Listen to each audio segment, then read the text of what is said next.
Hello, and welcome to this week's edition of Wolfpack Week. I'm Ryan Canaday. And I'm Connor Board. We have a great show for you.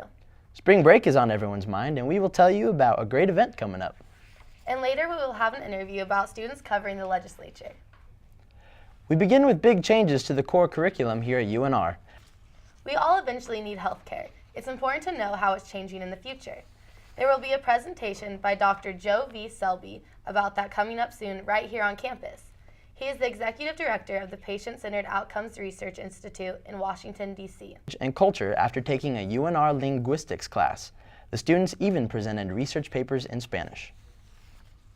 University employees could be carrying loaded guns under a bill in the Nevada legislature.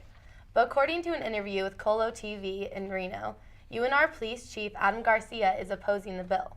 On a lighter note, spring break is on everyone's mind. Wolfpack Radio and Evan Nahauser will be hosting a free dance party outside the IGT Knowledge Center. They'll be Thursday next week, starting at 6. It will feature some of the best DJs in Reno, including FM Mark, 5-Tar, Command, Gas Milk, Wombat Combat. When we come back, we will tell you about a rough and tough event that you won't want to miss. Stay with us. Welcome back to Wolfpack Week. I'm Connor Board. And I'm Ryan Canaday. Well, if you don't know much about mining, there is a really exciting way to learn about it coming up after spring break. On Wednesday after spring break, there will be the Mackay mining competition in front of the Joe. It is happening from 11 to 2, and you can even try your hand at a little bit of hard rock mining. But here is something we all know a little bit about, journalism. But what about when journalists become politicians? Ben Kiekeffer is not the only legislator profiled by the Nevada Media Alliance. Students at UNR in the program have also spoken with legislators Leslie Cohen and Wesley Duncan about education, Megan Salcido with the City of Reno about scrap metal theft legislation. If you would like to see some of the stories, go to nevadamediaalliance.org. When you're referring to your news outlets, what are you looking for usually? Usually just things going on in politics and local events. And what do you use to find your news? Usually the Reno Gazette-Journal. What about you? I usually use the Reno Gazette too. It's close and easy to access. That's true. When we come back, we have a little interview to talk about some shocking testimony in the legislature. Stay with us. We will be right back. Welcome back to Wolfpack Week. I'm Ryan UStream Producer. Today we are talking about a bill to amend current hate crime laws to include transgender people. Joining us to talk about it is Paul George of the Nevada Media Alliance. There was recently some testimony, and you were there, right, Paul?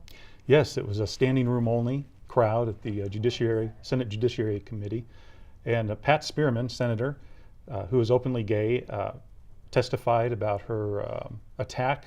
She was attacked when she was 21 years old. And as her attackers came back for her, she had to crawl in a ditch. This is a demonstration of 2 blocks UStream to Producer. get her way home safely.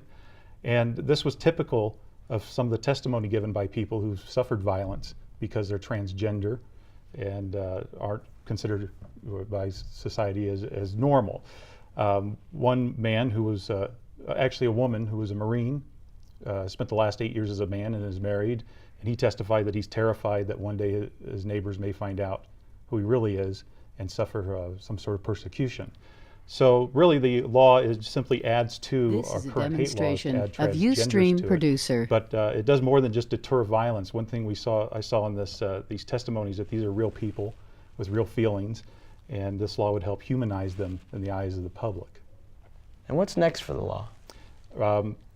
They're hoping that it'll be on the Senate floor by March 25th, and there can be debated and voted on. So we'll have to wait till then to find out the fate of the bill. Well, thank you for giving us that update. Thank you. We've been talking to Paul George of Nevada Media Alliance. When we come back, we will get an update with sports. This is Stay a with us. demonstration. Welcome back to Wolfpack Week. I'm Connor Board. So Ryan, what is the latest with sports? Well, today we're going to be talking about the Nevada baseball This is a team. demonstration of The UStream Reno Producer. Aces and the Wolfpack go head-to-head in an exhibition contest on Tuesday, April 2nd. This will be the 4th season the Aces and the Wolfpack have played in the exhibition game to mark the end of spring training. The Wolfpack beat the Aces 7-3 last year, and the Aces won 9-3 the season before that. It's fierce competition, but it's all for a good cause. All proceeds go to the University of Nevada Dugout Club. The University of Nevada ticket office is selling discounted tickets for $10. And one game I'm really looking forward to is Nevada men's basketball playing 8th-seeded Wyoming on Tuesday. It's the start of the tournament for the Mountain West. Oh wow, that's exciting. Yeah, it should be fun. And that wraps up this edition of Wolfpack Week. To comment on the show or shoot us a Facebook idea, please visit our Facebook page. I'm Ryan Canaday. And I'm Connor Board. See you next Monday at noon. We did it. Better. That was a lot better. That went really smooth. Yeah, that was good.